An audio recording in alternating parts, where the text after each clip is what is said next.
Hello, it's the Social Security dilemma. So, what troubles Social Security in the United States today? First, people live longer. Second, people have fewer children. And third, the result of all this is that the ratio of workers to beneficiaries is declining. First, we have to understand what Social Security really is. Social Security consists of two distinct funds: the Old Age and Survivors Insurance Trust Fund, abbreviated as OASI, and the Disability Insurance Trust Fund, DI.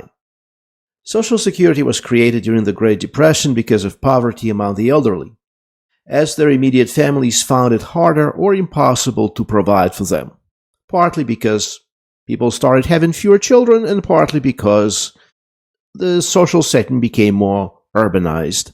So in an urban setting, children are an economic liability, so parents are having fewer children, and in their old age, they have fewer people to rely on to provide for them. And also, with the onset of the Great Depression, the unemployment rate skyrocketed. By 1932, it reached approximately 25%.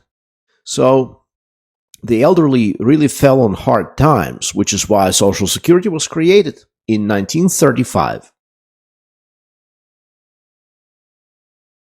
Now on to the actual troubles of Social Security in the 21st century. Way back in 1960, there were 5.1 workers per beneficiary. But by 2022, there were only 2.8 workers per beneficiary.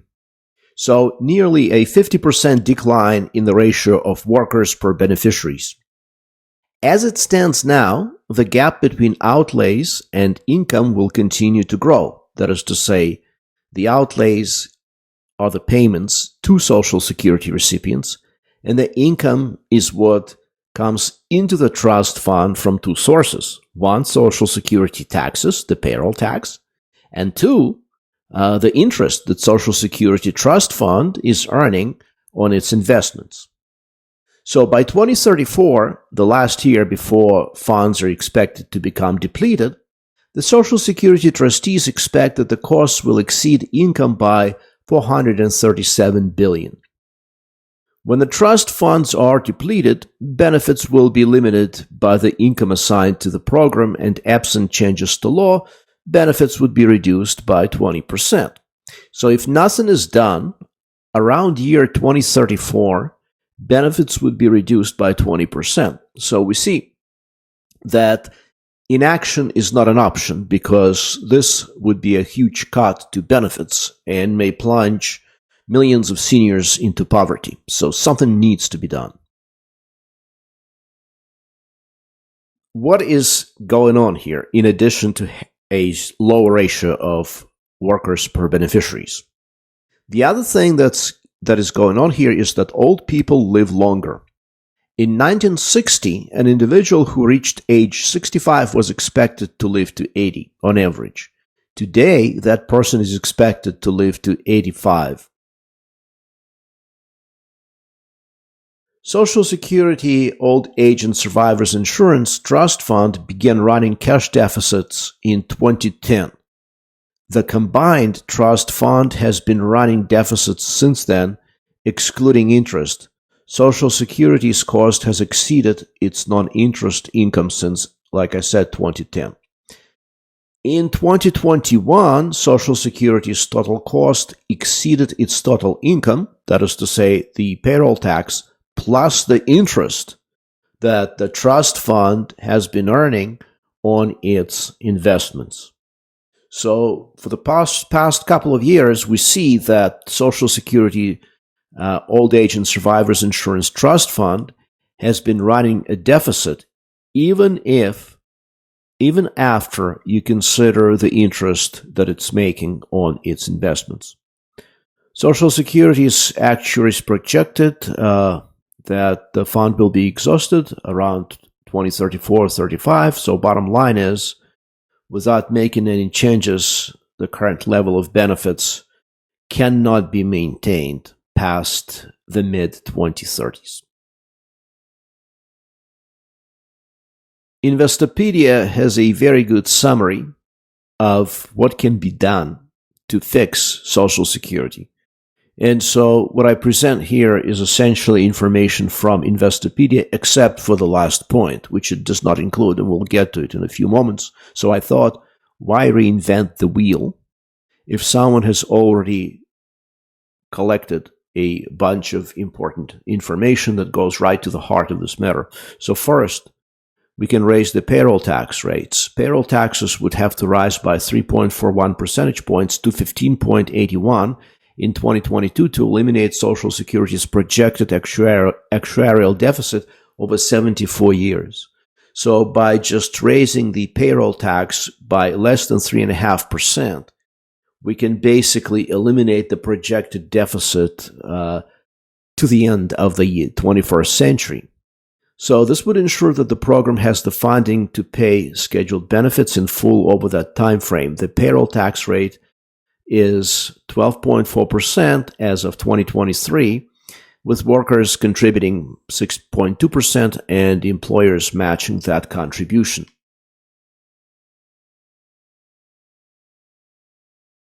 Second, we can eliminate the cap on taxable income.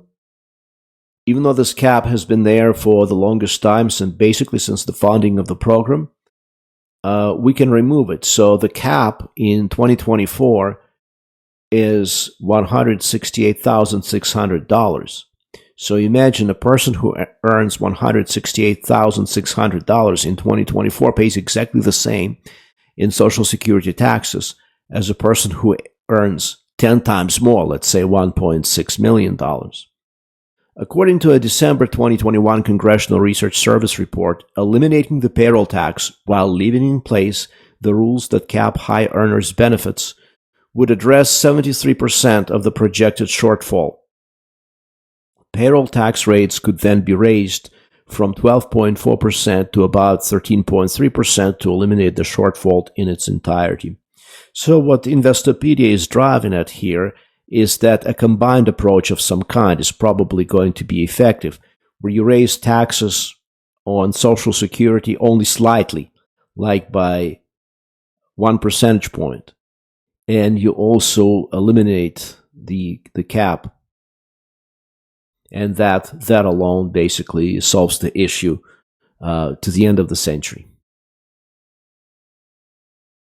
Solution number 3, raise the retirement age. People born in 1955 and 1956 will qualify for full benefits at age 67, no later than 2023. Some have suggested raising the full retirement age to 69 or 70, effectively creating an across-the-board benefits cut. So it's considered a benefits cut because over your lifetime you will get less in Social Security money if you start collecting it later in life.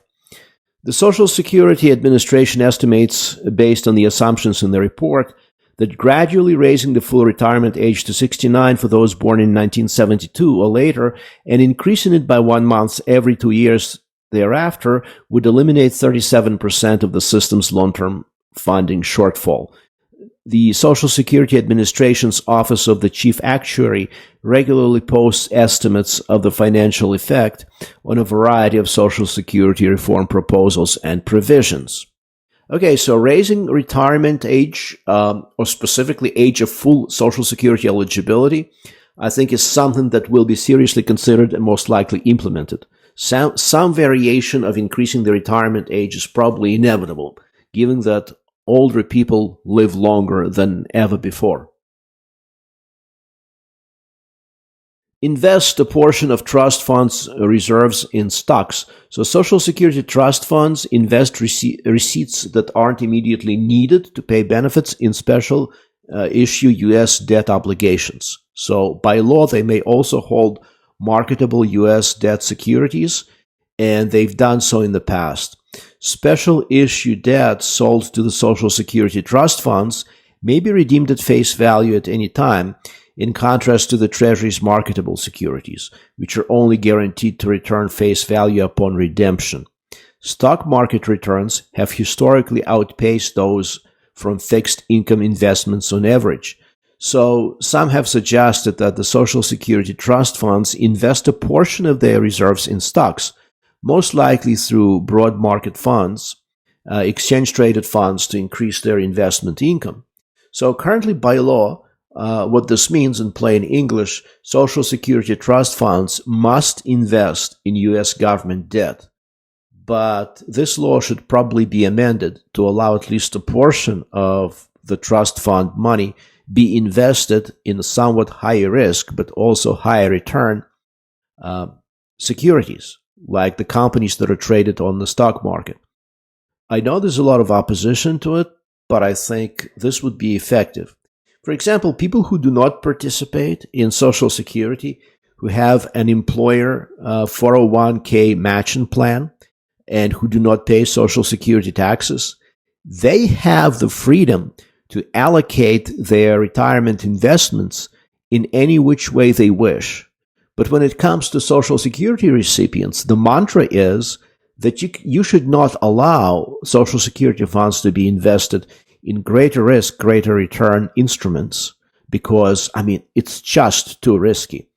Well, again, the very fact that people who do not have Social Security and who have 401ks instead can choose their own investment instrument belies the idea that you simply cannot allow seniors or people who are not yet seniors but who are still collecting, who are paying Social Security taxes, to invest for themselves, to decide how their Social Security taxes should be invested.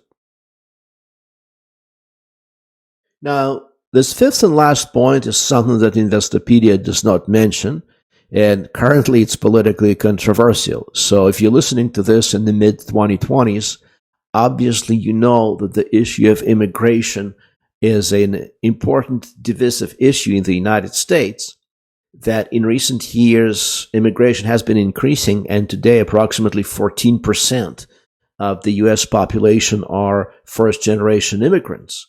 Well, one way to keep the labor force growing and to keep Social Security taxes coming is to increase immigration, specifically focusing on adults who are young enough to work, who do not require the public to pay their education, say people between ages 18 and 40. To increase immigration in that age group, particularly people who have a profession, who have skills that are needed to fill gaps in the labor market. And that would replenish the Social Security OASI trust fund. So we know that the United States in this regard has already done better as a country of immigrants than some other similarly economically developed countries like Japan, which has resisted allowing mass immigration. And we see that the Japanese population has already declined precipitously since 2010, and it continues to decline, and the Japanese public debt is even greater than the United States public debt. And even countries like Germany, which until recently did not have mass immigration. So German population today is about 85 million, P.S. Reduced benefits could still be paid from ongoing payroll tax revenue without meaningful Social Security funding changes. But the sooner Congress fixes the system's deficits to avert that possibility, the better off the system and its recipients will be.